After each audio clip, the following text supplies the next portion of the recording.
Corner Radio Bisnis Pas FM. Halo Mitra Bisnis, Nena Amelia kembali hadir menjawab pertanyaan Anda yang sudah dikirim ke redaksi pasfm.com untuk Tax Corner.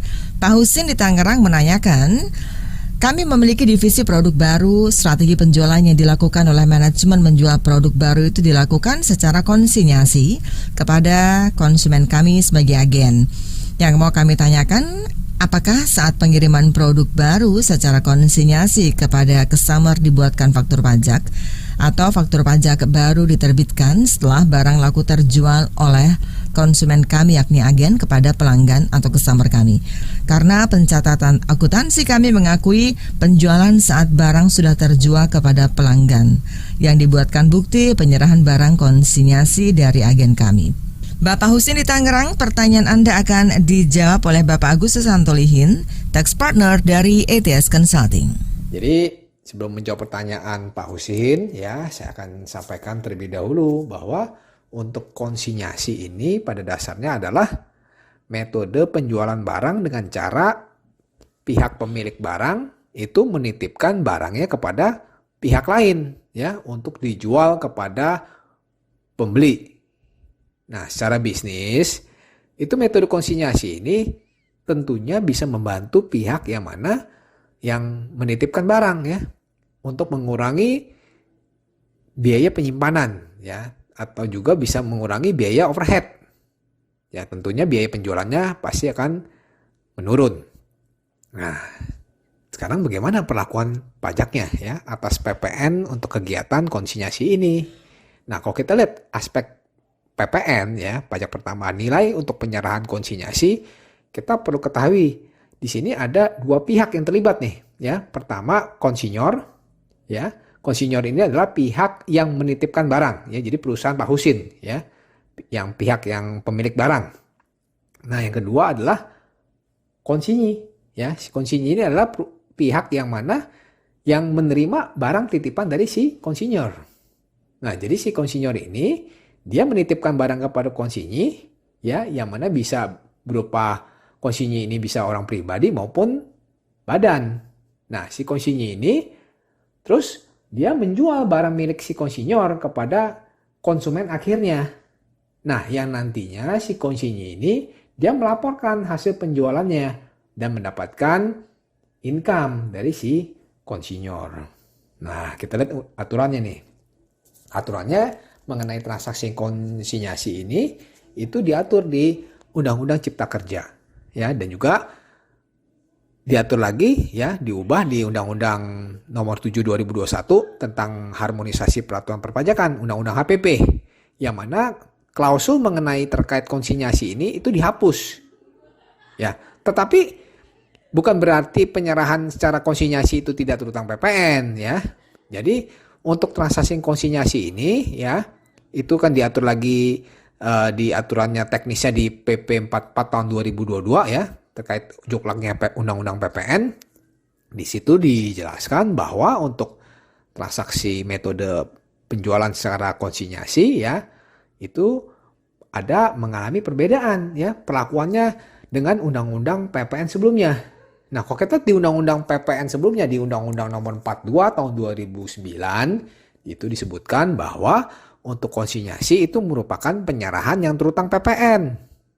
Ya, kalau kita lihat di aturannya, di sini pada saat si konsinyor, ya, dia melakukan transaksi penyerahan barang aja kepada si konsinyi, itu ada kewajiban memungut PPN. Ya, jadi baru pada saat penyerahan barang konsinyasi itu aja sudah harus wajib terbitkan PPN, ya, itu Undang-Undang PPN sebelumnya. Nah, jadi nanti pada saat barang itu dikembalikan, ya, kepada dari si konsinyi kepada konsinyor, nah itu kan nanti mengurangi pajak masukan, ya, bagi si konsinyi seperti itu.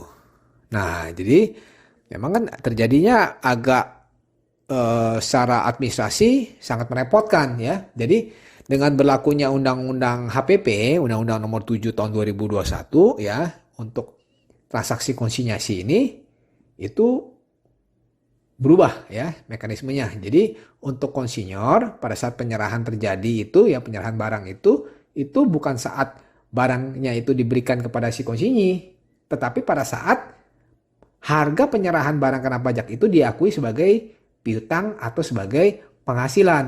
Nah, jadi pada saat kapan? Pada saat diterbitkannya faktur penjualan oleh konsinyor ya kepada si konsinyi. Nah, jadi treatmentnya adalah sesuai dengan prinsip akuntansi yang berlaku secara umum, yang mana diterapkan harus konsisten seperti itu. Nah, bagi konsinyi ya itu terdapat beberapa kondisi ya untuk menentukan saat terutang PPN. Ya, pertama ya bagi konsinyi. Jadi pada saat kapan? Pada saat barang itu diserahkan langsung kepada pembeli. Ya.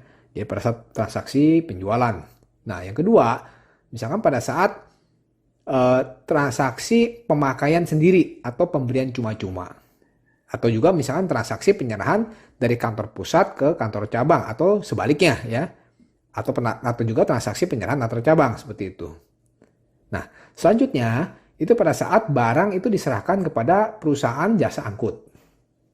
Nah, dan yang terakhir, yang keempat adalah pada saat barang itu diakui sebagai piutang atau sebagai penghasilan. Jadi kapan? Pada saat diterbitkannya faktur penjualan oleh konsinyi.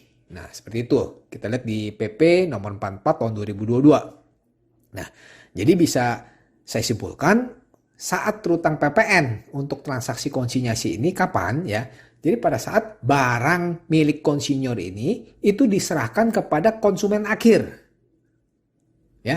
Jadi dalam hal ini penerbitan faktur pajaknya itu oleh perusahaan Pak Husin ya, itu saat barang itu sudah laku terjual ya oleh customer perusahaan Bapak kepada pelanggannya seperti itu. Jadi sudah benar ya pencatatan Pak Husin ya. Jadi sehingga atas penyerahan untuk transaksi penyerahan barang kena pajak pada saat dari perusahaan Pak Husin ya kepada customer Bapak itu pada saat penyerahan awal itu sudah tidak lagi terutang PPN seperti itu.